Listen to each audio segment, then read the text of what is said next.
This is a clip from an earlier live stream. I know you're going to like it, so the link to the full video is down below. Check it out. I'll see you over there. I had to learn at a very young age to read people. I think that's my superpower, actually. Just being able to look at someone and sense danger or sense deceit. And by the way, I should mention with Steven Crowder, I have never been a fan. He just always gave me the energy of a pathological liar. I trust my gut. I don't trust influencer campaigns. This is the thing. If she's so good at sensing danger, why is it that every job that she's had, she's been fired from? And I believe she was fired from TPUSA. I'm sorry. You can't prove me wrong. Prove me wrong that she wasn't fired. I believe she was fired from TPUSA. Charlie just was a man of higher caliber and just didn't want to drag her out there and make her look bad. We know she was fired from PragerU. We know she was fired from the Daily Wire. Why does she keep attaching herself to companies that are going to fire her? Is she so keen on her superpower and such of that nature and be able to pick people out and all that kind of stuff, sense danger? Why does she keep putting herself in a position where she's getting fired from positions? Like, maybe you should not do that, maybe? I'm just wondering, how does that work? I just find it adorable. So let's keep this going. Fascinating, even. My gut started to tell me that they suddenly began panicking when I discovered the Egyptian planes. What? They did what we now term a pre-bunking, and then they send out like a full fleet against you to not even actually debunk you, but they're just so extreme in not debunking you. Like using they their sent gut? undercover operatives to sign up for my private book club that I kept on Tuesday. They took out a clip of that book club, from that book club, and accused me of accusing Erica of murdering her husband. I mean, they manufactured that claim out of thin air. And then they made it go viral. They sent it out to all the right people, Steven Crowder, right? I got that because email. I said he was betrayed by everyone. Obviously, what I meant was Erica Kirk murdered her husband. And this was all happening because I mentioned the Egyptian plane. I am certain. Wow. I am telling you this information has been completely verified. I am showing you this on a spreadsheet. Now, these are all the instances. Let me make it bigger for y'all. I think this is a hoot. How does she expect somebody to honestly look at that and get anything that resembles knowledge from that? Like, what are we supposed to do with this? I mean, that's too small to read, even if it was in your hands. Like, what are you supposed to do with that, Candace? And you know it's 100% verified. By whom? By whom? It's been debunked. Like, this is adorable, man. Okay, let's go. I did it again. I'm the freeze frame vigilante up in here. Let's go. In which this plane, 68 instances that this plane crossed with Erica. Okay. It is kind of embarrassing that she thinks this is cooking. Like, let me back that up just a bit so y'all can kind of, like, she really thinks what she's saying here is profound. Watch this again. The Egyptian plane, I am certain. I am telling you this information has been completely verified. I am showing you this on a spreadsheet. Now, these are all the instances in which this plane, 68 instances that this plane crossed with Erica. I really think, and truth be told, I really believe that she knows what she's. Oh, I got Erica I don't have Erica on my bingo board. I really believe she knows what she's saying is crazy. I think she knows it.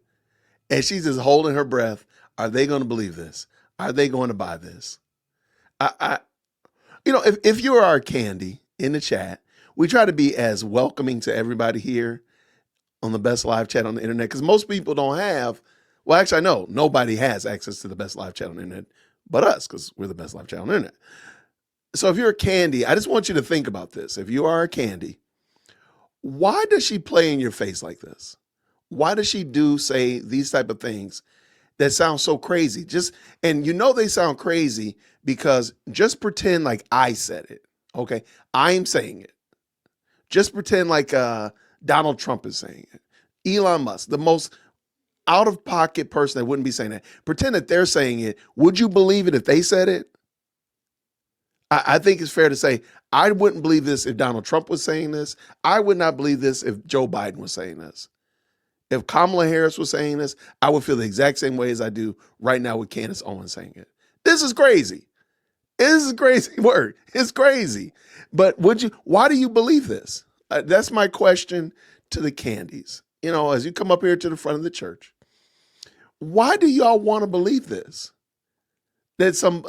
And Steven Crowder and his team are about to eviscerate her. So I'm really trying to save you all. Get yourselves ready for this. But why do you even want this to be true?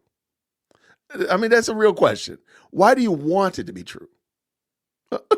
What does it do? What does it do?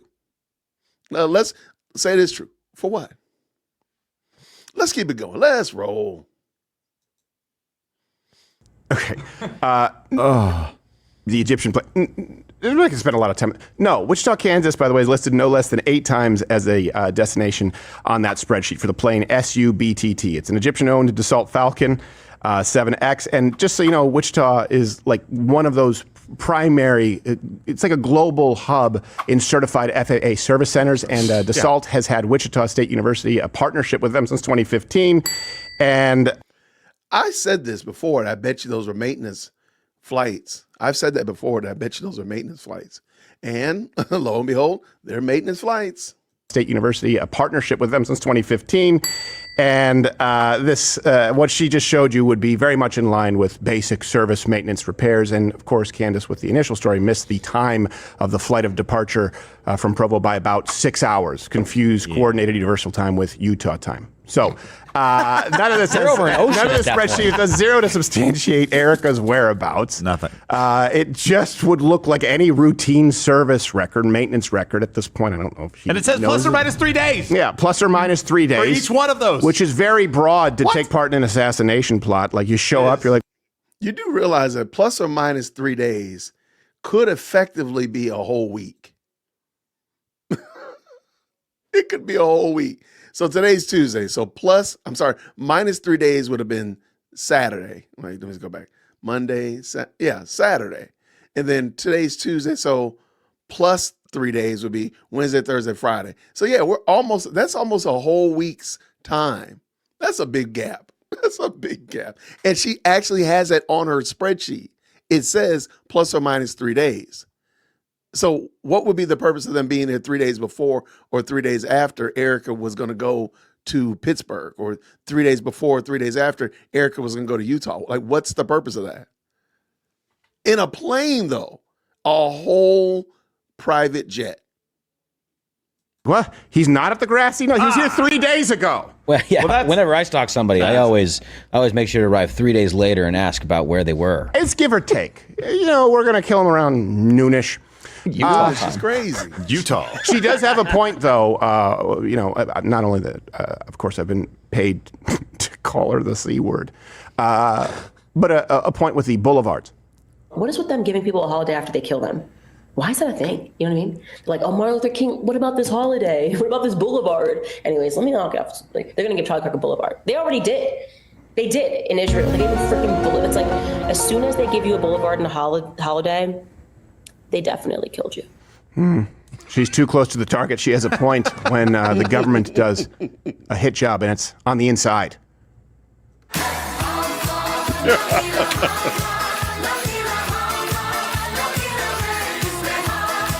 I knew something was fishy. Look, here's the thing. I was extended an invitation to World War debate. It's an event in January. I accepted. As I understand it, Candace Owens declined $30,000. By the way, she can have mine. Make it $60,000 if she wants to do it. I'd be happy to sit down and have a conversation and debate where it's moderated. And if you want to open your books, we'll open our books too to see who's paid by what. Beyond that, we're not going to do the back and forth on social media. The invitation, Mrs. Owens, is always open. Yeah. Steven? Just a bit. Oh, jeez. My office right now. What? I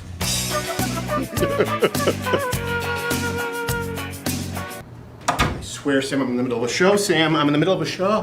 Steven, I know the demands on your time are considerable, but I had to call you in here for a very serious disciplinary infraction. On the show a little bit ago, you called Candace Owens a No, that was actually an either-or equation. Be that as it may, this Meshuggah infraction is very serious, and I'm going to have to discipline you by reading you the Riot Act. Please read this manual here.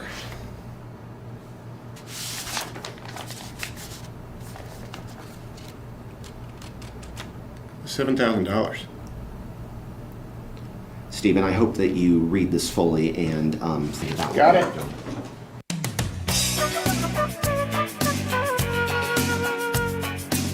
Was there an envelope for me? No, there wasn't one for you. Have to reach a certain threshold. What envelope are you talking about? Yeah, well, I think he was talking about I collect stamps. Yes. I actually left an envelope for you in your office, Gerald. Yeah. You should open it alone. Yeah, ignore the powdered sugar. Yeah. And the pictures. Hey, do you like what you saw? I don't know how because it's on YouTube and we have to cut all the good parts. Does anybody else still collect stamps? Does anybody still do that? I never did, but I know people that did collect stamps. I just think that's such an interesting thing. I know you liked that episode. This is actually a clip from a larger live stream. The link is down in the description, so you can go check it out. I hope you enjoyed it, and I'll see you down there. Grace and peace.